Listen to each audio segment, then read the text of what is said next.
네, 잘 아는 말씀이지만 그래도 함께 이 말씀대로 주님이 하셨습니다라는 고백으로 합독하겠습니다. 갈라디아서 2장 20절 다 같이 읽겠습니다. 시작. 내가 그리스도와 함께 십자가에 못 박혔나니 그런즉 이제는 내가 사는 것이 아니요 오직 내 안에 그리스도께서 사시는 것이라. 이제 내가 육체 가운데 사는 것은 나를 사랑하사 나를 위하여 자기 자신을 버리신 하나님의 아들을 믿는 믿음 안에서 사는 것이라. 아멘. 네, 오늘은 기독교 강의 51번째 죄가 용서된 후에야 행위가 용납된다라는 말씀 함께 나누겠습니다. 네, 계속 했던 것들 간단하게 좀 복습하면 기독교의 강령은 언제나 겸손이고 겸손이 기준이 되어서 하나님과의 사귐과 우리의 영성을 파악할 수 있습니다. 그리고 성경은 언제나 그리스도와 영생을 증거하기 때문에 우리가 언제나 성경에서 다른 것이 아니라 그리스도를 얻고 영생을 우리가 맛보아야 합니다. 그리고 믿음은 하나님의 선하심을 바라보는 것이고 소망이 그 믿음의 생기를 준다고 했고요. 그리스도의 생활에 대해서 한동안 나누었는데 그 핵심은 자기 부인이고 그 자기 부인은 태도를 바르게 한다라고 말씀하셨어요. 그리고 지금부터 이제 계속 칭의를 다루고 있는데 우리가 칭의를 알려고 할 때 십자가의 보혈, 십자가의 은혜 그것 굉장히 핵심이지만 하나님의 심판대를 우러러서 하나님의 심판을 이해해야지 그 칭의의 은혜를 우리가 온전히 그리고 깊이 알게 된다라고 했고요. 거기서 자기 의를 버리게 되기 때문이죠. 심판대 앞에서 자기 의를 버려야지 하나님의 의를 우리가 가지게 되고 그래서 헛된 자랑을 그만두어야 합니다. 심판의 효력은 자기 의와 교만과 자기 자랑을 없애는 것이에요. 우리가 안 하려고 한다고 할 수 없는 그 자기의와 교만과 자기 자랑이 하나님의 심판을 알 때 하나님의 은혜와 믿음의 의를 가지게 되고 그래서 베르나르드가 주의 자비가 나의 공로다. 그래서 주의 자비가 풍성하기 때문에 나의 공로도 풍성하다 이렇게 고백했는데요. 또 자기 검토를 우리가 바르게 하려면 반드시 우리의 양심을 하나님 심판대 앞에서 불러내야 되고 그럴 때 칭의의 은혜가 얼마나 깊냐 하면 우리의 양심이 하나님의 심판대 앞에서 평안을 느끼게 한다라고 했습니다. 하나님의 심판대 앞에서 평안을 누리게 하기까지 그 십자가의 은혜와 긍휼과 그 자비하심이 얼마나 큰지를 알게 하는 것이 이제 칭의의 은혜를 아는 것이죠. 네, 우리의 의로운 행위는 모두 하나님 앞에서 악취를 풍깁니다. 그래서 자신을 신뢰하지 말아야 됩니다. 그래서 이 선행조차도 하나님 앞에 악취가 난다. 의로운 행위도 하나님 앞에서는 쓰레기에 불과하다라는 것을 우리가 믿기지 않지만 이것을 먼저 받아들여야죠. 그럼 이제 선행의 가치가 떨어지지만 그러지 않고 이제 선행의 유익은 우리의 믿음을 강화하고 또 하나님이 구원하는 통로로 우리의 선행을 사용하기 때문에 전도의 도구이기 때문에 선행은 중요합니다. 근데 여기서 하나님이 우리에게 이제 선행에 대해서 왜 이것이 하나님이 하신 것인데 또 하나님 우리에게 상을 주냐 하면 하나님이 우리에게 선행을 할 수 있는 마음과 그런 은혜를 주시고는 그것을 우리의 것이라고 하고 상까지 주십니다. 이게 좀 어려운 것 같지만 또 늘 이제 그래서 하나님을 아버지라고 했는데 이 부모 자녀 관계를 생각하면 아주 어려운 것도 아니죠. 그러니까 자녀에게 내 돈인데 내가 번 돈을 용돈으로 주잖아요, 그렇죠? 그 용돈을 주면은 누구 것으로 여겨줘요? 네 것이다라고 하잖아요. 그리고 실제로 네 것으로 인정해서 그 돈으로 어버이날 이렇게 선물을 사서 주면은 우리가 기쁘게 받잖아요, 그렇죠? 사실 그 돈은 내 거였는데, 그런데 그렇게 이제 여겨주는 거예요. 하나님이 자비하시기 때문에 하나님만이 선을 행할 수 있는데 우리가 선을 행할 수 있도록 그걸 용돈처럼 주시는 것이죠. 그럼 우리가 그 선행을 가지고 이렇게 하나님을 위해서 또 하나님을 사랑하기 때문에 이웃에게 이제 선을 행하면은 하나님은 네가 선을 행했다. 그래서 이렇게 상을 이제 주시는 것입니다. 그래서 선행은 하나님의 상이 있어요. 근데 이 왜 상을 주는지를 이제 알아야 된다는 거죠. 이것이 하나님이 용돈처럼 나에게 선을 행할 수 있는 마음과 생각과 그런 필요들, 재능들, 은사들을 다 주셨기 때문에 선을 행할 수 있었기 때문에 그 선을 행하고 이제 자랑하는 것이 아닌 것이죠. 그래서 이제 은혜를 바르게 누리는 방법에 대해서 받은 것 이상을 요구하지 않으며 은인에게 돌아갈 칭찬을 빼앗지 않으며 그가 우리에게 넘겨준 것은 여전히 그의 것이라는 듯이 처신하는 것이다. 그래서 하나님이 우리에게 주신 은혜를 바르게 누리고 우리가 은혜로 산다라고 했을 때 우리에게 넘겨주셨죠, 하나님이. 근데 여전히 넘겨받은 이것은 하나님의 것입니다라고 하는 것이 은혜를 바르게 누리고 은혜를 더욱더 풍성하게 또 받기도 하는 것이죠. 근데 우리에게 하나님이 넘겨주신 것을 마치 내 것이라고 생각하면 실제로 성령의 은사도 그렇고요, 물질도 그렇고 어떤 뭐 잘하는 것도 이렇게 되기 시작하면 이제 큰일 나잖아요, 그렇죠? 그 물질이, 그 성령의 은사가 또 우리가 가진 어떤 재능들이 얼마나 이렇게 악하게 사용이 되는지를 우리는 잘 알고 있어요. 그래서 하나님이 주신 은혜는 내가 사용하되 여전히 하나님의 것인 듯이 처신을 해야 된다라고 하는 것이죠. 네, 오늘 계속해서 이제 사실 행위에 대한 내용이고요. 그 제목은 율법의 약속과 복음의 약속의 조화인데, 이 행위가 칭의에 기여를 하는지, 사실 우리의 선행, 행위가 어떤 위치에 있고 어떤 유익을 끼치는가는 매우 중요합니다. 우리가 지금 복음을 듣고 구원받고 죄사함 받고 아멘, 천국 가는구나, 이렇게 신앙생활이 끝나지 않잖아요. 왜냐하면 이제 행위가 항상 따라요.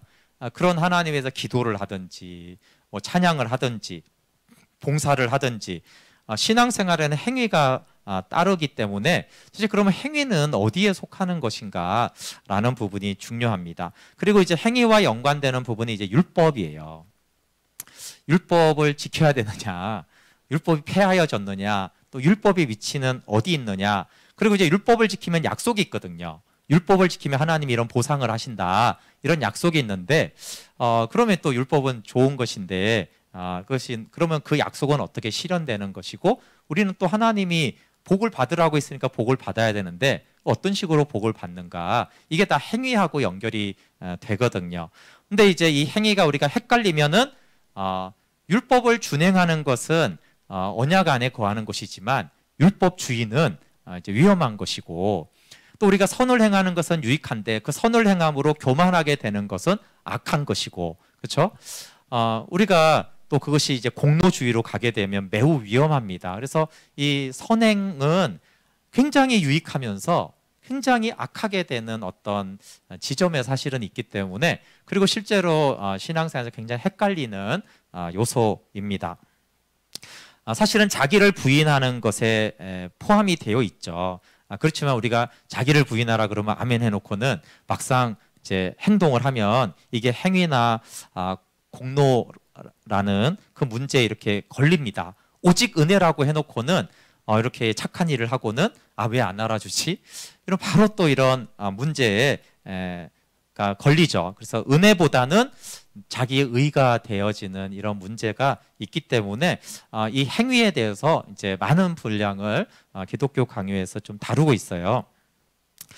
특별하게 근데 이제 카톨릭은 어디까지 갔냐면 선행을 또 어떤 하나님의 상을 받게 하는 수준이 아니라 이제 칭의의 개념까지도 갔어요. 오직 십자가에서 이루어지는 칭의, 의롭다함까지도 우리의 선행을 이제 포함시켜야 된다라는 부분은 정말 교만의 극치로 가는 것이죠. 그래서 이제 칼빈이 카톨릭의 선행을 통해서 칭의에도 의롭다함을 받는 것, 그 구원에도 영향을 미칠 수 있다라는 거에 대해서는 아주 극렬하게 반대를 하죠. 그 극단이 면죄부예요, 그렇죠? 면죄부가 어쨌든 돈을 주고 사는 거잖아요. 그 행위가 구원의 문제까지 연결되면 절대 안 되는 거예요. 그렇지만 또 이 구원의 문제까지는 가지 않더라도 이 선행을 가지고 율법주의나 공로주의나 자기의와 어떤 교만으로 나아가는 것도 철저하게 이렇게 점검이 돼야 됩니다. 근데 카톨릭의 시대 때는 선행이 칭의, 구원, 천국 가는 문제까지 이제 관여가 됐기 때문에 사실 그것은 굉장한 교만을 말하는 거예요. 내가 선행을 해서 내가 헌금을 했기 때문에 천국에 간다. 얼마나 교만한 거예요, 그렇죠? 예. 근데 사실 이게 교리적으로 엄청나게 교만한 것입니다. 근데 이제 기독교는 그렇게까지는 믿지는 않지만, 그렇지만 이 교만의 정도는 사실 우리 모두에게 선행과 함께 이게 심각한 문제여서 이 부분을 더 계속 깊이 들여다봤으면 하고요. 카톨릭은 이제 행위가 칭의에 기여를 한다라고 했어요. 그래서 칼빈은 계속 행위와 칭의를 분리시킵니다.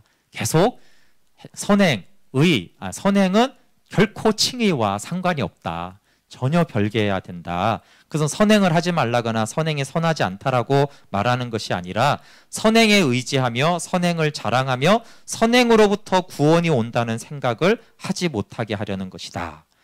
예, 점점 이게 커지는 거예요. 선행을 의지하는 것도 문제인데 선행을 자랑하는 건 더 문제고요. 선행으로부터 구원이 온다는 것은 더 문제예요. 그러니까 이렇게 이제 선행이 좋은 건데 선행을 의지하거나 자랑하거나 구원받는다 이렇게 되면 매우 악하기 때문에 선행과 칭의는 완전히 분리가 돼야 됩니다. 우리의 확신과 우리의 자랑과 우리의 구원은 유일한 다신 그리스도에게서 오기 때문이고 그의 안에서 하나님의 자녀가 되고 우리가 훌륭해서가 아니라 하나님의 은혜로 우리가 복락을 누리기 때문에 오직 선행과 칭의는 분리되어야 합니다. 근데 이제 율법의 약속에 대한 게 우리가 사실 생각보다 굉장히 관심이 많습니다. 성경에 너희가 이렇게 하면 이런 복을 주겠다. 그것이 이제 마음의 복이든 물질적인 어떤 이런 것이든 어쨌거나 이런 복을 주겠다라는 그런 것에 대해서 이게 이제 율법의 약속이거든요. 근데 이 율법의 약속은 우리의 행위로 실현되지 않고 복음을 통해서 실현이 됩니다. 왜냐하면 율법의 약속은 율법을 지킨다는 조건이 붙어 있잖아요. 그렇죠? 근데 우리는 너무나 부패했기 때문에 율법을 다 지킬 수가 없기 때문에 우리의 행위로는 율법에 약속된 복을 받을 수가 없어요. 그러면 우리 받을 수도 없는 복이 있으면 뭐하냐 이렇게 이제 할 수 있는데 율법의 약속은 복음을 통해서 실현되고 우리가 받을 수 있어요.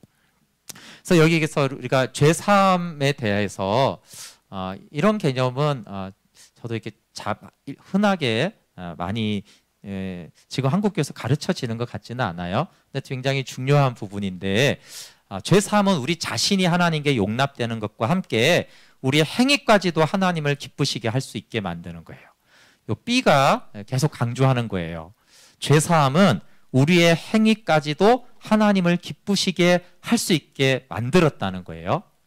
우리의 행위 자체가 아니라 죄 사함 때문에 우리의 행위가 하나님을 기쁘시게 할 수 있다는 거예요.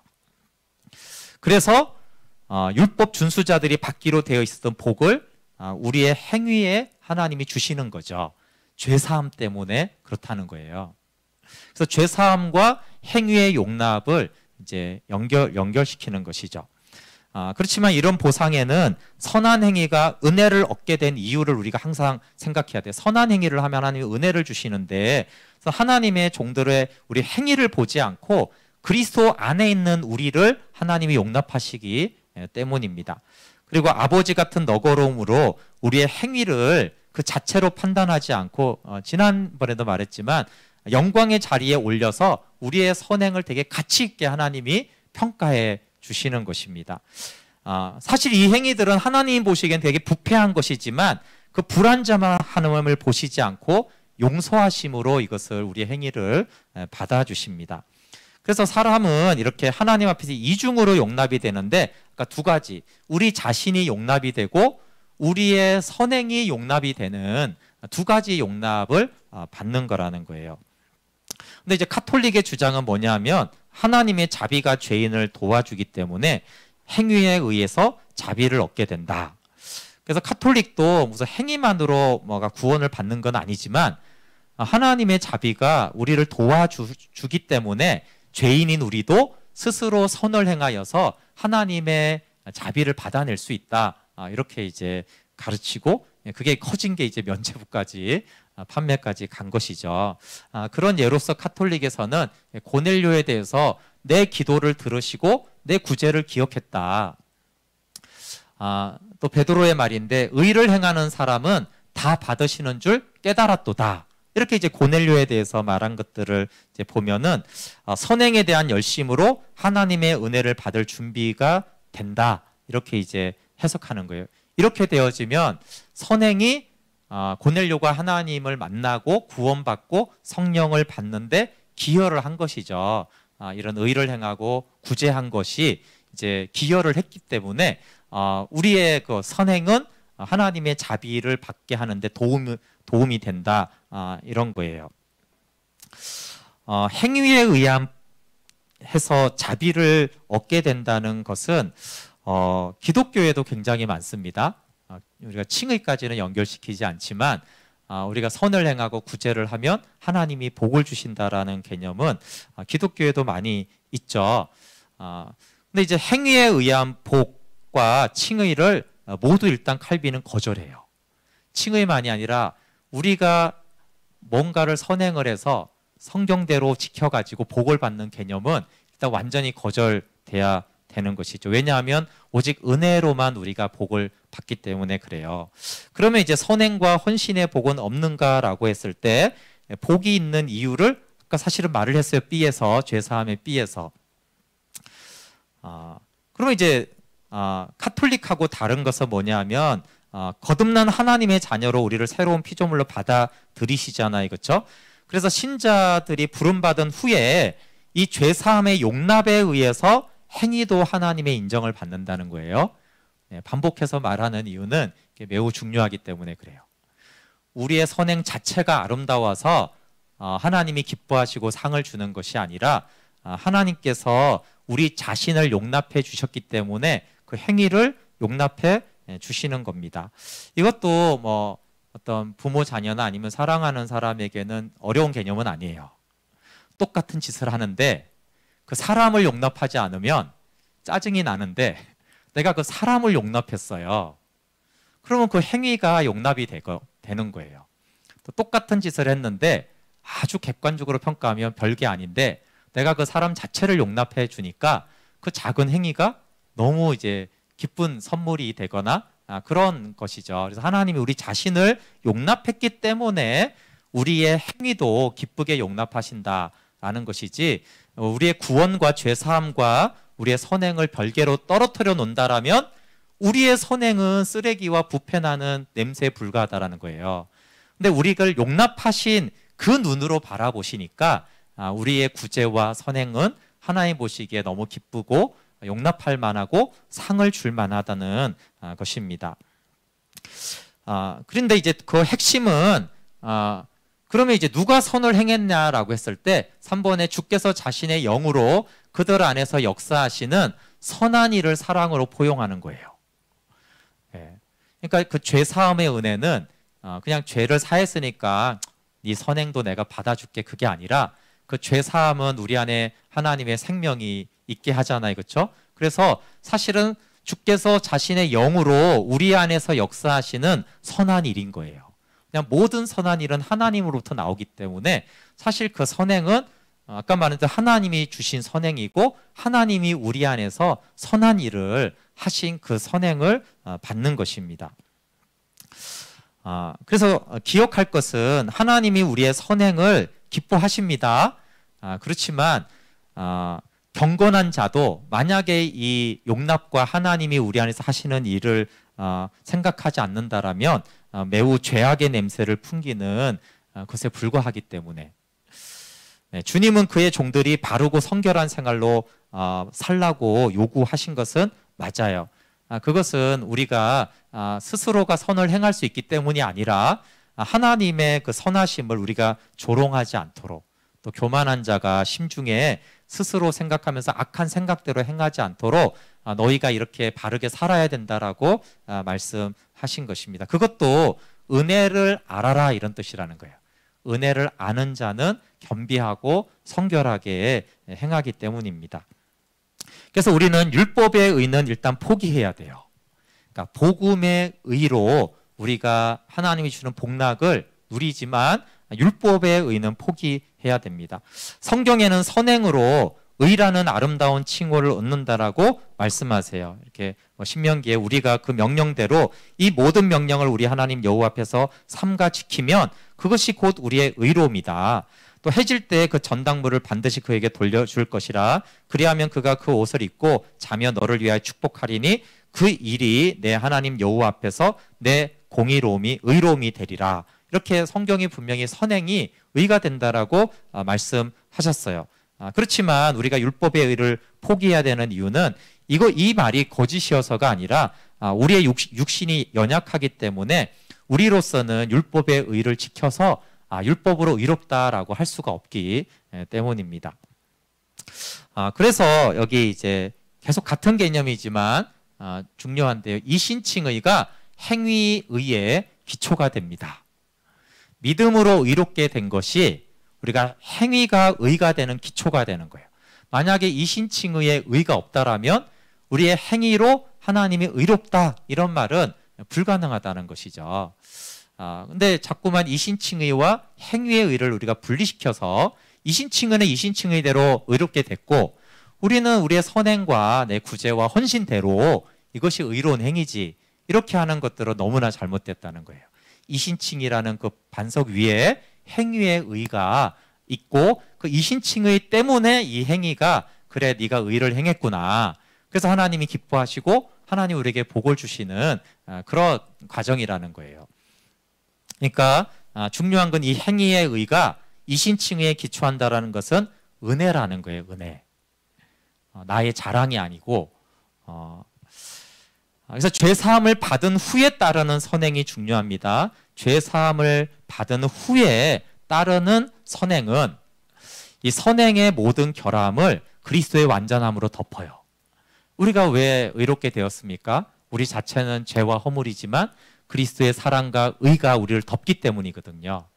근데 우리의 선행에도 결함이 너무 많아요.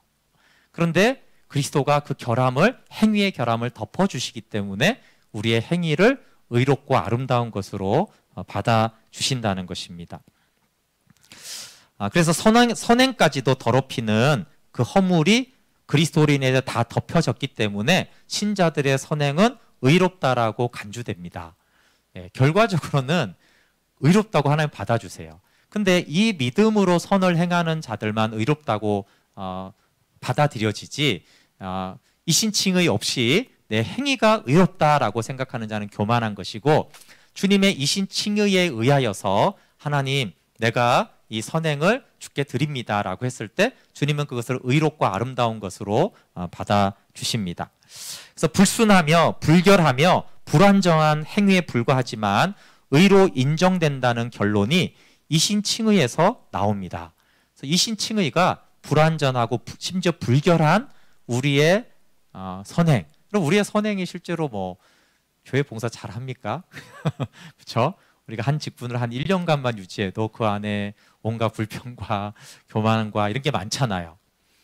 그렇지만 이신칭의의 은혜에 기반해서 우리가 그렇게 행했을 때 하나님은 그렇게 그 안에 실수하고 교만하고 심지어 때로 험담했던 그런 것들을 그 보혈을 씻어 주셔서 그래 네가 1년 동안 나를 위해서 참 이렇게 수고하고 지체들을 위해서 헌신했구나 이렇게 받아들여 주신다라는 거예요. 그래서 이제 의로 여겨주시는 것은 사실인 것이죠. 근데 불결하고 불완전한 나를 받아줬기 때문에 이것이 은혜구나. 그래서 이제 죄가 용서된 후에야 행위가 용납됩니다. 그래서 제가 이걸 이제 제목으로 잡았는데 중요하죠. 죄가 용서된 후에야 행위가 용납된다. 죄 사함을 떠난 행위의 용납은 불가능하다라는 것이에요. 언제나 우리의 행위와 어떤 하나님이 주시는 보상, 그 상을 생각할 때는 죄 사함이 항상 칭의의 십자가의 구속의 은총이 항상 전제되어야 됩니다. 그래서 죄가 용서된 후에야만 죄 사함 받은 그가 하는 행위가 용납이 되는 것입니다. 하나님이 우리와 우리의 모든 행위를 그리스도 안에서 보지 않는다면 우리는 용서받을 수 없어요. 그러니까 우리만이 아니라 우리의 행위도 그리스도 안에서 보시는 거죠. 그리스도 안에 있는 우리의 행위를 하나님은 아름답게 보시는 것입니다. 그래서 그리스도의 무죄가 우리의 불의를 덮었듯이 우리의 행위도 그리스도의 순결로 덮어지기 때문에 하나님은 우리의 행위에 있는 잘못에 대해서 하나님 책임을 묻지 않으세요. 그 잘못된 부분이 있어도 주님의 그 순결로 덮어주시기 때문에 우리 자신도 의롭다 하시고 또 우리가 주님을 위해서 우리가 주님께 드린 그것도 의로운 것으로 받아 주십니다. 그래서 우리는 믿음으로만 우리 자신뿐만 아니라 우리의 행위까지도 의롭다 하심을 믿는다고 말할 수 있어요. 네, 이게 또 큰 주제입니다. 믿음으로만 우리가 의롭게 되는데 우리의 행위도 믿음으로만 의롭게 되는 거예요. 그래서 결국은 믿음의 행위만이 의롭게 되는 거예요. 여기서 믿으면 이루어질 걸로 믿는 게 아니고요. 십자가의 공로를 믿음으로만 우리의 행위는 의롭게 되어진다라는 것입니다. 하나님이 이제 받으시기에 충분해진다라는 것이죠. 그래서 행위의 의가 믿음과 값없이 얻는 칭의에 의존하고 있어요. 그래서 선행과 헌신은 믿음에 포함시켜야 한다는 거예요. 원인에 의한 결과처럼 믿음에 종속시켜야 되는 거예요. 아까 말한 것처럼 이신칭의의 믿음이 기초가 되고 그 위에 행위의 의가 있어요. 구분할 수도 있지만 크게는 이 행위의 의도 이 믿음의 의에 기반하고 있기 때문에 믿음의 의에 포함시켜야 된다라는 것이죠. 그래서 오직 믿음으로만 우리는 의롭게 되는데 믿음으로만 우리 자신과 우리의 행위가 다 의롭다함을 받습니다. 네, 그래서 우리가 이제 로마서 1장 17절에 이게 이제 로마서를 핵심 구절을 하라고 그러면 보통 여기를 잡잖아요. 그래서 복음에는 하나님의 의가 나타나서 믿음으로 믿음에 이르게 하나니 기록된 바 오직 의인은 믿음으로 말미암아 살리라 한가 같으니라. 그래서 여기 의인은 믿음으로 말미암아 산다고 했을 때 이것이 이신칭의의 믿음과 믿음의 행위가 다 포함되는 거예요. 우리가 거듭나서 하나님의 자녀가 되는 것도 믿음이고 우리가 이제 살아가는, 그치, 살잖아요, 그렇죠? 거기서 주님의 뜻대로 살아가는 그것도 다 믿음으로 사는 것이고 믿음은 은혜로 받아들여지거든요.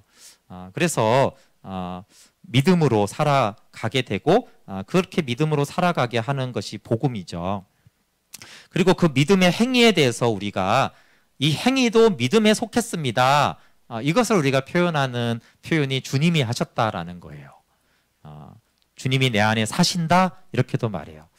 그래서 갈라디아서 2장 20절을 보면 19절에 이게 이제 율법을 행하는 자에 대한 것이거든요.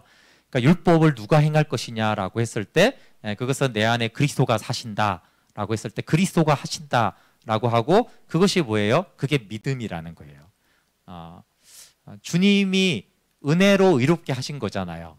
그러면 주님이 은혜로 나로 하여금 선행을 하게 하신 것이 다 믿음이라고도 할 수 있고 하나님이 주신 은혜라고도 할 수 있는 거예요.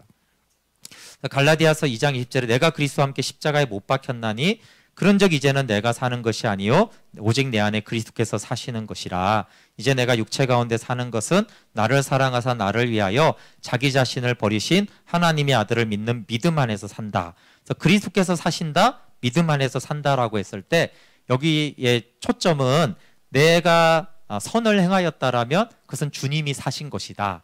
그것은 또 다르게 말하면 믿음 안에서 믿음이 그렇게 한 것이다. 이렇게 믿음에다가 그 공로를 이렇게 돌리는 것, 선을 행했다라면 내 안에 사신 그리스도에게 그 공로를 돌리는 것을 말하고 있습니다. 그래서 내 안에 그리스도가 사신다라고 했을 때 그것은 믿음의 영역인 것이죠. 그래서 왜 이걸 믿음이라고 말하냐 하면 이게 우리의 의가 될 수 없다는 거예요.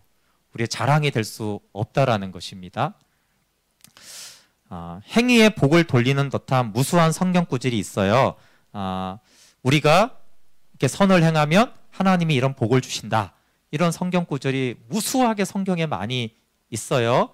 그러나 사람이 죄를 용서받고 복을 받기까지는 이런 약속은 아무 소용이 없고 아무 유익을 주지 못한다는 거예요. 이것은 다 죄 사함을 받고 하나님의 은혜로 구원받은 이 이신칭을 믿는 자들에게 그 믿음의 토대 위에서 그렇게 행할 때 하나님이 복을 주는 것이죠. 그래서 복음을 떠난 그 수많은 복에 대한 약속은 아무 상관이 없는 것이다 라는 것입니다. 그래서 죄사함의 복을 받은 후에는 다른 복들도 자리를 얻을 수 있다. 예, 이해가 가시죠? 다른 수많은 복은 죄사함의 복을 받은 후에야 그 복들도 자기 자리가 있다라는 것이에요. 그러나 앞에 그 죄사함의 복이 없다라면 성경에 약속된 모든 다른 복들은 아무것도 아니다. 그리고 이건 동시적이어야 된다라는 거예요. 다른 모든 복들은 죄사함의 은총 안에서 사실은 위치가 있는 거예요. 죄사함이라는 큰 복 안에 뭐 이런 복도 있고 저런 복도 있고 이렇게 하나님이 복을 주시기 때문에 죄사함을 떠난 복은 존재하지 않아요. 그래서 죄사함의 복을 우리가 최고 최대의 복 또는 유일한 복이라고 할 수 있어요. 그 말은 죄사함의 복 안에 다른 우리가 이렇게 하면 하나님 복 주시고 이렇게 행했을 때 이렇게 하시는 그 복이 다 죄사함의 복 안에 들어있기 때문에 오직 죄사함의 복을 받았다 해도 틀린 말은 아닌 것이고 다만 그 죄사함의 복은 넓은 의미라는 것이죠. 다른 복들을 다 품고 있는 칭의의 복, 죄사함의 복, 화목하게 된 복이라고 말할 수 있습니다. 그것이 이제 복음의 복인 것이죠.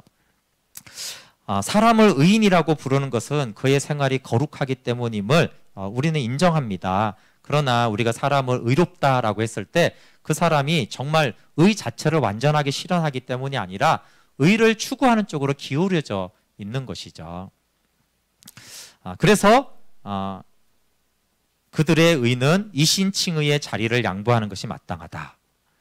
거룩하게 사는 사람들도 사실 의를 추구하는 쪽으로 기울어져 있을 뿐이기 때문에 의롭게 살게 되는 그것도 이신칭의의 그 자리를 양보해야 된다는 것입니다. 이신칭의가 그 근본이기 때문입니다. 그리고 항상 이렇게 행위를 말하면 나오는 게 이제 야고보서 말하잖아요, 그렇죠? 아니 야고보서는 행위를 강조하지 않냐? 행위를 통해서 이제 믿음이나 다른 것들을 증명하지 않느냐라고 했을 때 야고보는 바울과 반대되는가라고 질문할 수 있어요. 야고보서의 배경은 신자가 마땅히 행할 일을 소홀히 하면서도 거짓으로 믿는다고 자랑함으로써 그 불신앙을 노골적으로 폭로하는 사람들이 많았기 때문에 그들을 향해 쓴 것이죠. 그리고 이거는 모든 시대 그리고 지금 시대에도 있어요. 신자가 마땅히 행할 일을 잘 하지 않아요. 그러면서도 나는 잘 믿는다. 나는 믿는 사람이다.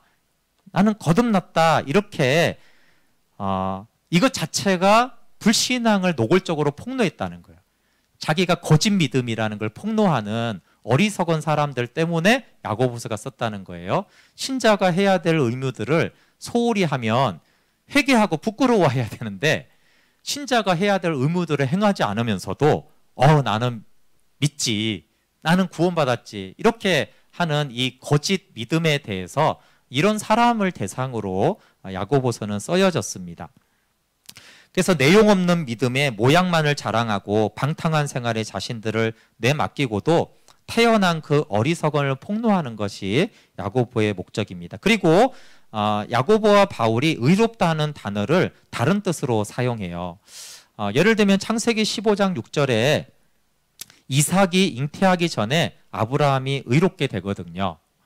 15장에서. 근데 이제 야고보서 2장 21절에 보면 아브라함이 이삭을 제단에 드리는 복종의 행위로 의를 얻었다고 말해요. 그럼 똑같이 의라는 이 단어가 다른 뜻으로 사용됐다는 걸 알 수 있죠. 왜냐하면 15장에서 의를 얻었는데 22장에서 다시 또 의를 얻을 수는 없잖아요. 그래서 바울은 15장의 의를 말하는 것이고 야고보서는 창세기 22장의 의를 말하는 것인데 그걸 구분하면 야고보는 의의 정가가 아니라 의의 정가가 칭의입니다. 의의 정가가 아니라 의를 공표하는 문제에 대해서 말하는 것이다. 즉 믿음으로 의롭다함을 얻은 사람들은 순종과 선행으로 그 의를 증명합니다. 그러니까 믿음으로 의롭다라고 했으면 순종과 선행으로 내가 의롭다함을 받은 자임을 증명하는 삶을 살게 되어 있다라는 것이죠. 그래서 지금 이 순종으로 의를 내 내면 안에 있는 의가 표현되는 의를 지금 야고보서는 말하는 것입니다. 그래서 어떻게 의롭다함을 얻는가가 아니라 선행의 열매가 있는 의를 말하고 있는 것입니다. 그래서 야고보는 믿음을 가진 채 하면서 믿음을 구실로 삼아서 선행을 경멸하는 자들의 사악한 확신을 분쇄하려는 것입니다. 예, 믿음을 구실로 선행을 경멸하는 자들, 이렇게 칼빈이 말했는데요. 믿음을 구실로 선행을 경멸하는 자들이 있다는 거예요. 불교나 이슬람도 착한 일을 하잖아요. 구원받으려고. 심지어 그리스도인이 믿음을 구실로 그들보다도 선행에 대한, 섬김에 대한 것이 없을 때 그것은 믿음을 구실로 선행을 경멸하는 사악한 확신이기 때문에 아무것도 아니라는 거죠. 그는 이제 믿음도 아니기 때문에 야고보가 그런 거짓 믿음에 대해서 경고하는 것이지 이신칭의의 믿음을 반대하는 것이 아니라는 것입니다. 신자는 선행으로 자기의 의를 나타내는 것이 너무나 당연합니다. 그럼 또 하나는 이제 신자들이 하나님 앞에서 자기의 행위를 호소하는 것은 무슨 뜻인가? 계속 이제 칼빈이 이렇게 대답하는 건 뭐냐면, 자꾸 우리의 구제, 우리의 선행, 우리의 헌신, 우리의 충성은 뭔가 보상을 받을 자격이 있다라는 것에 대해서 칼빈 반대하는 거예요, 계속. 근데 성경에 보니까 하나님 앞에서 하나님 제 의를 보십시오. 제가 이렇게 살지 않았습니까? 이것을 따라서 복을 달라는 성경 구절이 많이 있던데요. 이건 어떻게 된 겁니까? 라고 이제 질문하는 거예요. 그러면 이제 뭔가 이게 선을 행하고 이게 뭔가 이제 보상받을 자격이 되니까 그렇게 성경에 기록된 거 아닙니까? 라고 하는 거예요. 그런 표현들이 있습니다. 담대하게 하나님 앞에서 하나님 저의 의를 보시고 이 의대로 판단해 주십시오. 그러니까 여기 뭐 정말 많죠. 그 한 부분이지만 여호와여 나의 의와 나의 성실함을 따라 나를 심판하소서. 그리고 여호와께서 내 의를 따라 상 주시며, 예, 이렇게 나오죠. 내 의를 따라 상 주시고 내 손의 깨끗함을 따라 내게 갚아 주셨다. 그리고 이는 내가 여호와의 도를 지키고 악하게 내 하나님을 떠나지 아니하였으며 그의 모든 규례가 내 앞에 있고 내게는 그의 율례를 버리지 아니하였기 때문입니다. 이런 이제 고백들이 있습니다. 근데 이런 것들은 신자들이 자기들을 완전히 조사해서 내 삶, 내 생활 전체가 다 정죄할 것 없이 무죄하다라고 하는 것이 아니라 특수한 문제에 대해서 판정을 원하는 거라는 거예요. 또 하나는 하나님의 완전성에 비추어서 자기의 의를 주장하는 것이 아니라 악인들과 비교해서 자신들의 의를 주장하는 거예요. 비교할 수 있잖아요, 그렇죠? 아니 뭐 교회에서도 봉사 안 하는 사람하고 봉사하는 사람 구분할 수 있잖아요. 그런 것처럼 서로 상대적인 비교를 하고 있다라는 것이죠. 그런데 만약에 그들이 하나님만을 상대로 할 때는 전혀 기도의 내용이 달라진다는 거예요. 하나님만을 상대로 할 때는 여호와여 주께서 죄악을 감찰하실진데 주여 누가 서리이까? 또는 주의 종에게 심판을 행치 마소서. 주의 목전에는 의로운 인생이 하나도 없나이다라고 다 이구동성으로 말했다는 거예요. 그래서 하나님 내 행위를 따라 판단해 주세요. 제가 이렇게 의롭게 행했으니까 저에게 복을 주세요. 이렇게 말할 때는 정말 악인들의 형통을 보고도, 예, 그렇잖아요. 놀고 먹고도 잘 되는 사람 보면은 안 하고 싶을 때 있잖아요. 하나님 그래도 저는 주님께 나와서 교회를 섬기고 어려운 사람들을 내가 도왔습니다. 이런 거 말할 수 있는 거잖아요, 그렇죠? 저 사람들은 돈 벌어서 자기를 위해 펑펑 다 쓰고 했을 때 저는 하나님 나라와 구원받을 영혼들을 위해서 제가 선교를 했습니다. 이렇게 할 수 있다라는 거예요. 그렇지만 그렇게 한 것이 하나님 앞에서 내가 이렇게 헌신했고 내가 이렇게 선교 후원을 했기 때문에 이렇게 절대 말할 수 없다는 거예요. 내가 주님 앞에서는 하나님 나를 죄악을 관찰하면 그 선교 후원을 하면서도 마음속에 잘난 체하고 나는 이렇게 남들이 자기를 위해 쓸 때 나는 이렇게 영혼 구원을 위해서 하지 라는 그런 교만한 생각이 전혀 없이 그렇게 하지 않잖아요. 그 마음을 다 감찰하실 때 우리가 그렇게 행하고도 감히 하나님 앞에 자랑할 수 없다라는 거예요. 그래서 주의 목전에서 의로운 인생이 하나도 없기 때문에 지금 칼빈이 말하는 근본적인 것은 지금 하나님 앞에서 의를 말하는 거예요. 하나님도 성경에도 충성된 자와 충성하지 않은 자는 구분했어요. 심지어 바리새인과 세리의 기도를 한 예수님도 구분했잖아요, 그렇죠? 그러니까 사람들 사이에 다윗이 사울보다 낫잖아요. 그런 것들을 하나님도 하셨고, 그런 우리가 상대적으로 뭐 다윗도 그렇게 말할 수 있죠. 하나님, 제가 사울처럼 그렇게 하지 않았습니다.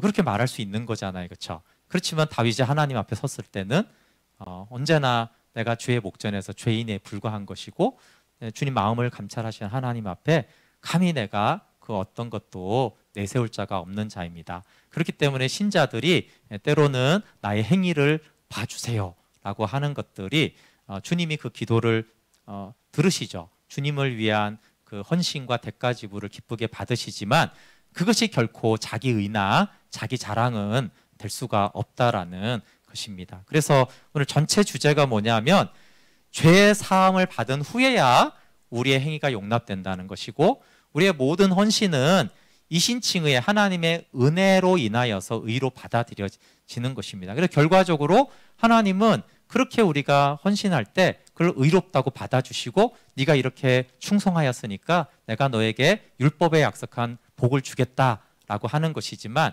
우리가 그것이 그렇게 됐을 때 내가 잘해서 복 받았어 이러면 안 된다는 거예요. 주님의 죄사함의 은혜 때문에 내가 이런 복을 받는 은혜가 입었구나. 그러니까 우리의 기도가 응답이 됐을 때는 내가 기도를 많이 해서 내가 금식을 해서 이렇게 하면 안 된다는 거예요. 주님의 죄사함의 그 이신치기의 은혜 때문에 내 기도가 받아들여졌다라는 거예요. 그래서 다르죠? 그럼 기도하니까 응답받았다. 이건 결국 공로주의로 자꾸 가는 거예요. 내 주의 십자가의 은혜 때문에 내 기도가 받아들여졌어. 그리고 기도대로 되어졌어. 그대로 하나님이 역사해 주셨구나. 그러니까 이 기도한 것 자체가 주님의 은혜에 의해 받아들여졌기 때문에 주님이 하신 것이고 주님께 감사할 것 외에밖에는 없는 것이죠. 여기서 내가 기도를 이렇게 많이 했기 때문에라는 것이 결코 우리의 자랑이 될 수 없는 거예요. 그러니까 우리가 다 알지만 명함에 40일 금식 기도 2번 했어. 이런 거 이상한 거죠, 그렇죠? 그거는 너무 이신칭에 근거하지 않은 기도를 했다라고 이렇게 자랑하는 것과 같은 거예요.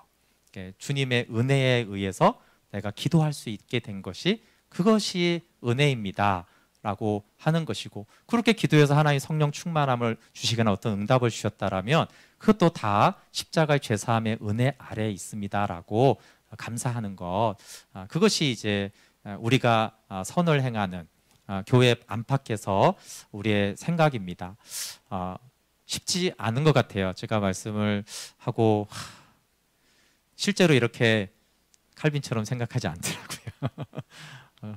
이렇게 손해봤으면 내가 손해봤지 이렇게 생각하지, 내가 주님의 그 제사함의 은혜 가운데 내가 손해볼 수 있는 이런 것들을 하게 하셔서 이것이 주님이 받으시는구나, 이렇게 우리가 잘 생각하지 않는, 잘 하지 못하는 것들이기 때문에 정말 그때그때마다 우리의 모든 선행과 모든 섬김 속에 칭의의 죄사함의 은혜가 있다라는 것을 성령님이 그때그때마다 알게 하시는 그런 은혜가 또 더 부어지면 좋겠습니다. 우리 함께 같이 찬양하고 기도하겠습니다.